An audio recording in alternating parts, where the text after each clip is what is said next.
बिस्मिल्लाहिर्रहमानिर्रहीम।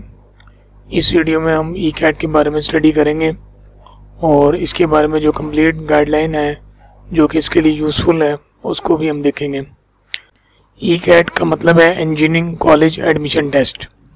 तमाम जो इंजीनियरिंग यूनिवर्सिटीज़ हैं गवर्नमेंट लेवल पे उनमें एडमिशन के लिए जो टेस्ट रखा गया है उसका नाम ई कैट है। इसके लिए एलिजिबिलिटी है कि आपके मिनिमम 60% मार्क्स होने चाहिए इंटरमीडिएट यानी कि एफएससी या डीएई में। हाउ टू अप्लाई कैसे किया जाएगा? ऑनलाइन अप्लाई करने के लिए आपको एचबीएल बैंक से एक टोकन लेना होता है। उस टोकन को खरीदने के बाद आपने पोर्टल पे जाना होता है। ये एड्रेस आपके सामने मौजूद है www.admission.ut.edu.pk। इसके बाद आपने कुछ फॉर्म जो है वो फिल करना होता है। उसमें एक जो ज़रूरी डॉक्यूमेंट है वो है आपकी लाइट बैकग्राउंड वाली पिक्चर। अमूमन वाइट बैकग्राउंड वाली पिक्चर होती है या ब्लू भी हो सकती है। उसका साइज 1 MB से ज़्यादा नहीं होना चाहिए और उसका ये फॉर्मेट होना चाहिए। इसको JPEG या GIF भी कहते हैं। फॉर्म फिल करने के दौरान दो चीज़ों के बारे में आपको बताना जो है ना वो ज़रूरी है। अगर आप हाफ़िज़ कुरान है तो आपने हाफ़िज़ कुरान वाला खाना टिक करना होता है। उस खाने को टिक करने के बाद यूनिवर्सिटी की तरफ से एक डेट दी जाती है जिस डेट पे आप कुरान मजीद का टेस्ट देना होता है। अगर वो टेस्ट आप अच्छा दे देते हैं तो इस टेस्ट के मैक्सिमम 20 मार्क्स ऐड होते हैं। अगर आप 20 में से 20 ले लेते हैं, बिल्कुल सही टेस्ट दे देते हैं, तो आपके ये 20 मार्क्स आपके एफएससी या डीएई मार्क्स में जमा हो जाते हैं। मिसाल के तौर पे अगर 952 नंबर है एफएससी में किसी के हाफ़िज़ कुरान हो और उसके 20 में से 20 नंबर आ जाते हैं तो जो यूईटी के टेस्ट में उसके एफएससी वाले नंबर काउंट होंगे वो 972 नंबर होंगे। इसी तरह जो है ना डीएई मार्क्स में भी ये नंबर ऐड हो सकते। इसके बाद आपने जो है वो अपना टेस्ट सेंटर सेलेक्ट करना होता है कि आप कौन से नियरेस्ट सिटी में टेस्ट देना चाहते हैं। और फाइनली आपने तमाम जो फॉर्म है फिल करने के बाद एक एडमिशन कार्ड जनरेट करना होता है। वही आपका बेसिकली रोल नंबर स्लिप है जो आपने टेस्ट सेंटर में साथ लेके जाना होता है। हम देखते हैं guidelines for preparation and attempting E CAT paper.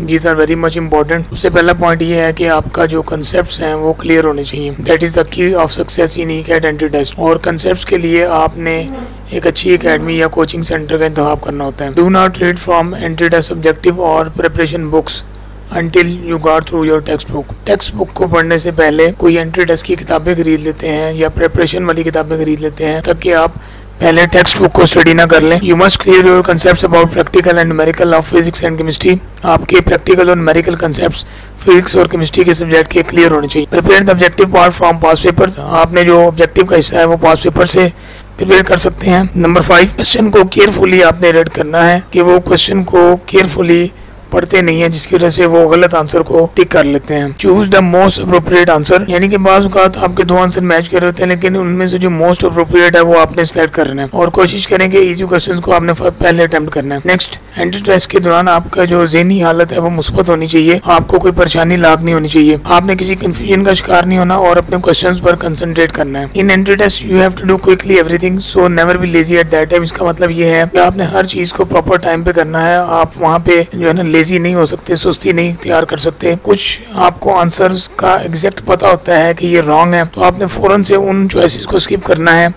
और बाकी चॉइसेस पर जो है ना करेक्ट आंसर के लिए फोकस करना है। इस तरीके से ये होता है कि आपका सही जो आंसर है उसको सिलेक्ट करने के चांसेस बढ़ जाते हैं और इस तरीके से आप बेहतर तरीके से तुक्का भी लगा सकते हैं। मार्किंग स्कीम, हर करेक्ट MCQ पर आपको 4 नंबर मिलते हैं और अगर आप वो MCQ ब्लैंक छोड़ देते हैं, कोई आंसर नहीं देते तो आपके 4 नंबर ही कटेंगे। लेकिन अगर आप एक MCQ का गलत जवाब मार्क कर देते हैं तो न सिर्फ आपके 4 नंबर कटेंगे बल्कि एक मजीद नंबर नेगेटिव मार्किंग में इंक्लूड होने की वजह से कटिंग हो जाएगी।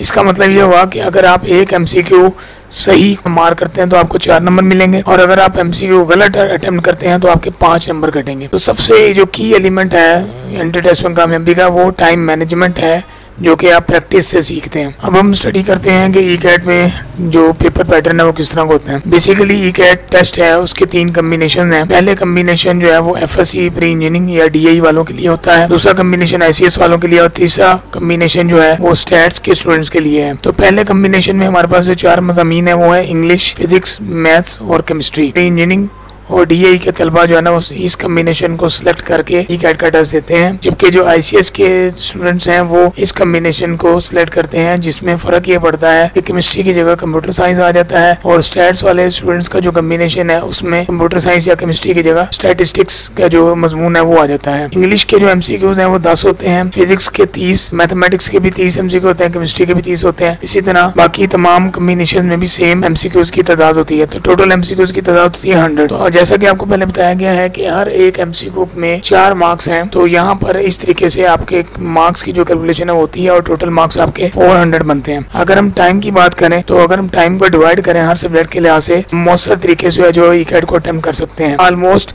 एक एमसीक्यू के लिए अप्रोक्सीमेटली 1 मिनट टाइम बनता है। एक दिन पहले आपने किसी कोर्स बुक को हाथ नहीं लगाना, आपने अपने आप को रिलैक्स करना है और टेस्ट वाले दिन के लिए मेंटली प्रिपेयर करना है, क्योंकि अगर आप ऐसा नहीं करेंगे तो आपका मेंटल लेवल है वो उस तरीके से फ्रेश नहीं होगा और आप उस तरीके से चीज़ों को अटेम्प्ट नहीं कर सकेंगे। जब आप एक पुरसकून हालत में हैं तो कोई एक सिंगल मॉडल पेपर लेके उसको अटेम्प्ट कर लें। अपनी खुराक का ध्यान रखें और अपनी नींद का आपको बहुत ज़्यादा ख्याल रखने की ज़रूरत है। ये जो 2-3 चीज़ें आपको बताई हैं ये बहुत ज़रूरी हैं ई कैट के टेस्ट में सक्सेसफुल होने के लिए। कॉन्फिडेंट रहें, अपने जहन में ये चीज़ तैयार कर लें कि कोई भी चीज़ नामुमकिन नहीं है। टेस्ट वाले दिन नाश्ता है वो अच्छा होना चाहिए और आपने टेस्ट सेंटर पर कम से कम 1 या 1.5 घंटे पहले पहुंचना आपके लिए ज़रूरी है। अपने जो जगह है जहां पे आपका टेस्ट होना है उसको ढूंढें। टेस्ट स्टार्ट करने से पहले दुआ करें, अपने माइंड को क्लियर रखें, अटेंटिव बैठें, ख्याल आपके ज़हन में नहीं आना चाहिए। क्वेश्चन को केयरफुली पढ़ें ताकि इसका मतलब आपको जो है ना क्लियर हो जाए और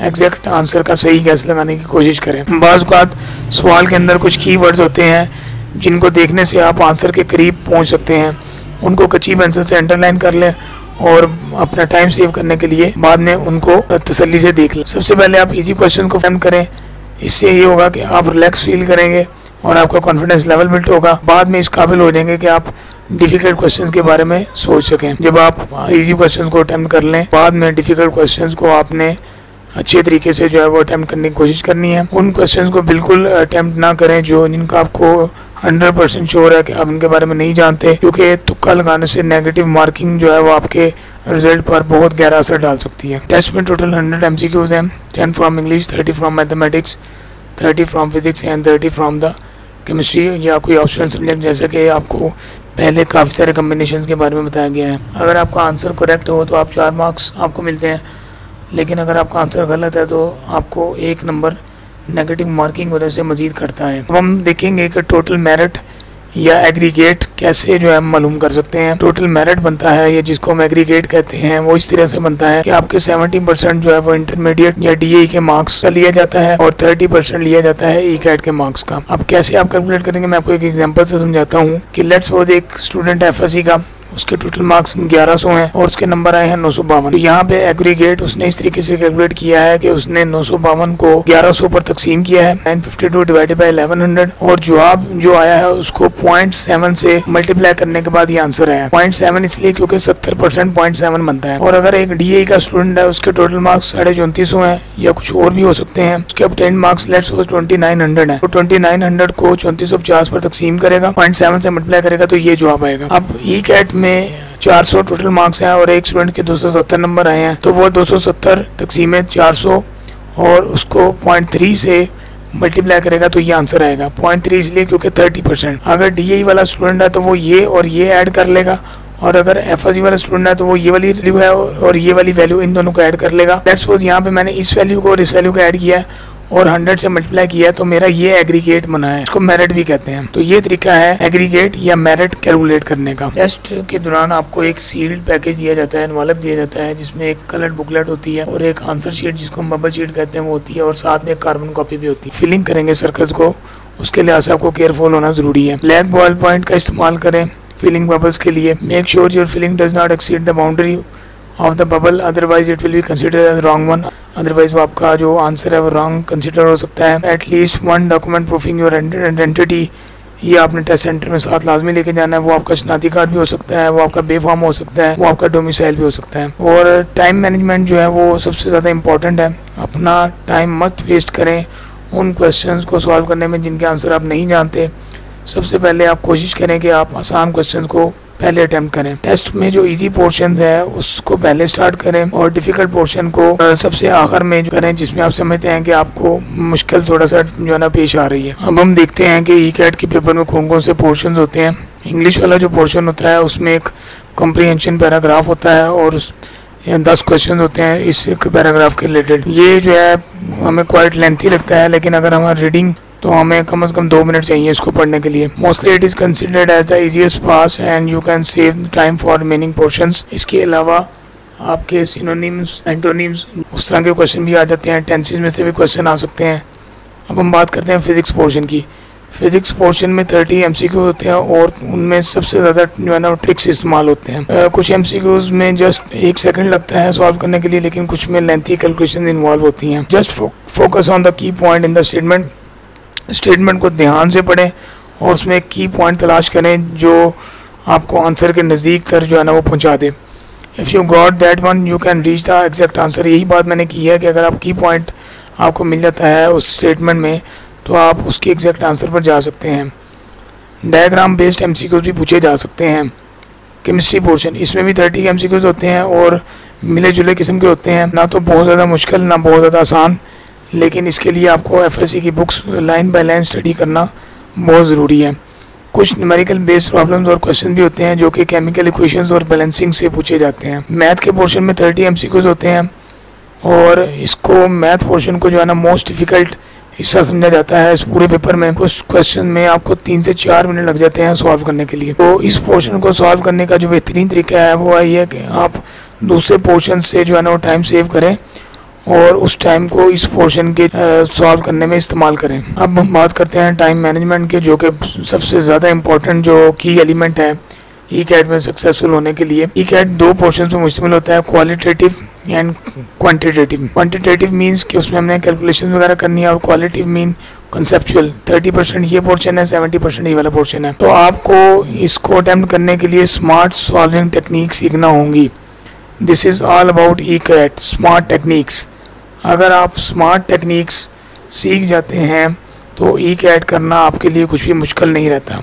अब स्मार्ट टेक्निक्स क्या होती हैं इसके हवाले से हम एक अलग वीडियो बनाएंगे और उसमें हम डिस्कस करेंगे कि how to learn smart solving techniques for ECAT. आपको स्टेटमेंट को वर्ड बाय वर्ड क्लियरली पढ़ना है और अपने नॉलेज को उसके मुताबिक ढाल कर उसको सही तरीके से इस्तेमाल में लाकर आंसर के करीब तक पहुंचना है। कुछ ज़हन में जो आपने बातें रखनी है इस हवाले से वो ये है डिवीजन ऑफ टाइम। सबसे पहला जो बेहतरीन स्ट्रेटजी है वो ये है कि आप टाइम को सब्जेक्ट वाइज डिवाइड करें। अगर आपका मैथ का पोर्शन ज़्यादा स्ट्रॉन्ग है आपको उसमें कम टाइम चाहिए। सेविंग टाइम, अब आपने टाइम को सेव कैसे करना है। Calculations are the main sink of your time. सबसे ज़्यादा जो टाइम है वो कैलकुलेशन में लगता है, लेकिन उनको प्रैक्टिस के ज़रिए जो है ना वो इस टाइम को सेव करवाया जा सकता है। अब आप देखते हैं कि हमने किन चीज़ों को टाइम देना है टेस्ट के दौरान।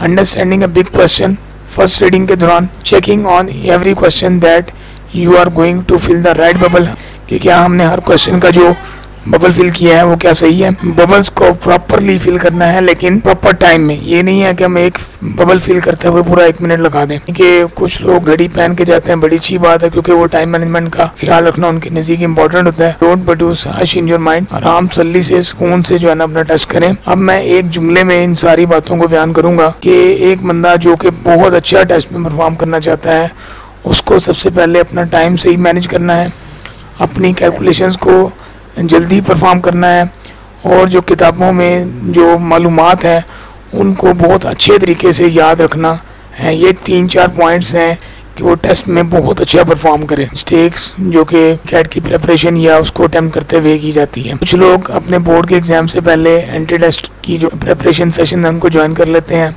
इससे ये होता है कि वो 2 जगहों पर अपना टाइम स्प्लिट कर रहे होते हैं, उधर बोर्ड की भी तैयारी कर रहे होते हैं और उधर से ई-कैट की भी तैयारी कर रहे थे। तो ऐसा करना गलत है। No information about entry test dates. कुछ लोग डेट्स का ख्याल बिल्कुल नहीं रखते, उन्हें ये नहीं पता होता कि एंट्री टेस्ट में अप्लाई करने की डेट क्या है और कब से कब तक हम अप्लाई कर सकते हैं। Reading guides instead of text books. और कुछ लोग टेक्स्ट बुक जो है ना वो बिल्कुल उनको हाथ नहीं लगाते और सिर्फ गाइड्स पर फोकस करते रहते हैं, जिन पर फोकस करना इतना ज़्यादा जो है सक्सेसफुल होने के लिए जो है ना ज़रूरी नहीं है। कुछ लोगों की नेगेटिव अप्रोच ये होती है कि हम बगैर तैयारी के ही टेस्ट दे सकते हैं या देना ही बगैर तैयारी के चाहिए। तो ये कुछ नेगेटिव अप्रोचेस होती हैं। Go for easy subject first, तो सबसे पहले इजी सब्जेक्ट्स की तैयारी शुरू कर देना और डिफ़िकल्ट को छोड़ देना, ये एक मिस्टेक है। कैलकुलेटर का इस्तेमाल करना जबकि कॉमन सेंस को यूज़ ना करना, ये आपको ई कैट के टेस्ट में कैलकुलेटर अलाउ नहीं होता। लिहाजा आपकी टेस्ट से पहले इतनी प्रैक्टिस होनी चाहिए कि आप बगैर कैलकुलेटर के जो है वो कैलकुलेशन कर सकें। आपके कोई कंसेप्ट ना होना, कोई रिवीजन ना होना और आपको सिलेबस का एग्जैक्ट पता ना होना कि हमारा ई कैट का पेपर आना कहाँ से है, और अपने अंदर खुद एतमादी बिल्कुल ज़ीरो के बराबर होना, इमोशनल इंटेलिजेंस की कमी होना, ये सारे जो मेन गलतियां हैं ई कैट के हवाले से सब्जेक्ट वाइज इंपॉर्टेंट चैप्टर्स हैं। पार्ट 1 जो है क्लास 11 चैप्टर 3, 4, 6, 7, 8, 12 और सेकेंड ईयर जिसको पार्ट 2 कहते हैं चैप्टर 1, 4, 6, ये टॉपिक्स के नाम है। ये मैथमेटिक्स के हवाले से इम्पोर्टेंट जो चैप्टर्स हैं जिनको ई कैट के हवाले से जो तैयार करना ज़रूरी है। इसी तरह फिज़िक्स की बात करते हैं तो पार्ट 1 में चैप्टर 2, 3, 4, 5, 7, 9, 10 और पार्ट 2 में चैप्टर 12, 13, 14, 15, 16, 19 और 21। और केमिस्ट्री में पार्ट 1 में ये वाले चैप्टर्स इंपॉर्टेंट हैं और पार्ट 2 में ये वाले चैप्टर्स इंपॉर्टेंट हैं और नीचे आपको टॉपिक्स के नाम भी दिए गए हैं। In case of any question you may comment, and for more useful videos and content subscribe this channel. Thank you so much.